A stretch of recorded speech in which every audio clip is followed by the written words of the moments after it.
Hello friends, नमस्कार, जय जगन्नाथ। मोर cooking channel को आपण मानक स्वागत।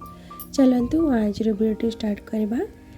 आज वीडियो हूँ घरे केमती प्रस्तुत करेंगे चाट। देखो चाट प्रस्तुत करने मुझे दुईट बड़ आलू नहीं जाइए आउपटे प्रेसर कुकर में बसई देती मटर को धोईकी।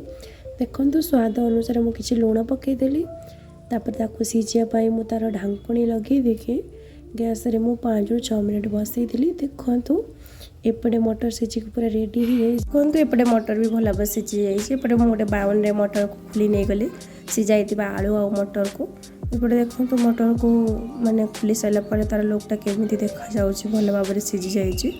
तापर मु तरकारी बनवाई गोटे पियाज एमती काटी नहीं जाऊँ चुन चुन करके। एपटे कड़े तेल पकई देती, तेल भी गरम हो गलानी। मु पियाज पकईदेली।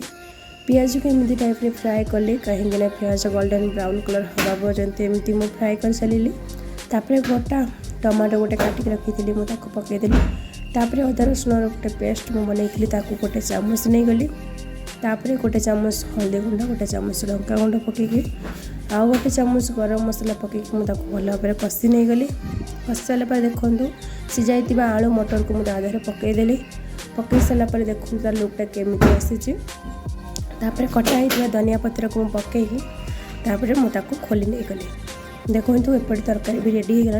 एपटे चाट बनवाई देखो घुगनी को मुझे चाट मसला पकई गरम करी मुझे किसी भी माने कलर मुझे ऐड करनी। देखो एपटे मो काकुड़ी गाजर बीटू कंचा लंका धनिया पत्र आउ पियाज सब नहीं काटिकी आपण मैंने तो देखुए केते सुंदर भाव में काटी नहीं। एपटे खटा पानी करने तेंतुली मुझे किसी भिजिक रखीदी मुझे बर्तमान चकुड़ी देती। कंचा लंका गोटे लेंबू टी चिपकी धनिया पत्र पकई देती।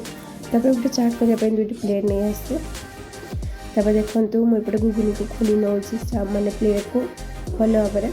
तापर मुझे कटाई गाजर को पकईदेली। गाजर को पकई सारापर देखो मुझे बीटरूट पकईदेली। बीटरूट पकई सारापर मुझे काकुड़ी पकईदेली।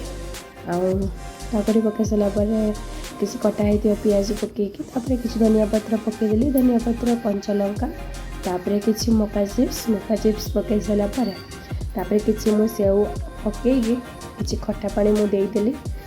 तापर मुझे किसी लंका गुंड पकईकी बनईदेली चटपटा चाट मात्र 5 मिनिट रे। आपण मैंने जदि कम समय बनई खायापी चाहते एमती घरे प्रस्तुत कर खाते बहुत टेस्टी लगे। केमती लगे कौन कले मत कमेंट करके कहे।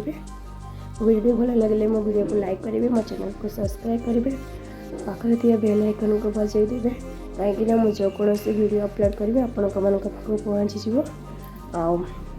वीडियो को एमती भलसे भी देखते। देखो चाटर लुकटा केते सुंदर देखा जाऊँगी मत तो बहुत भल लगला। पुणी देखा नेक्स्ट ब्लॉग रे। नमस्कार।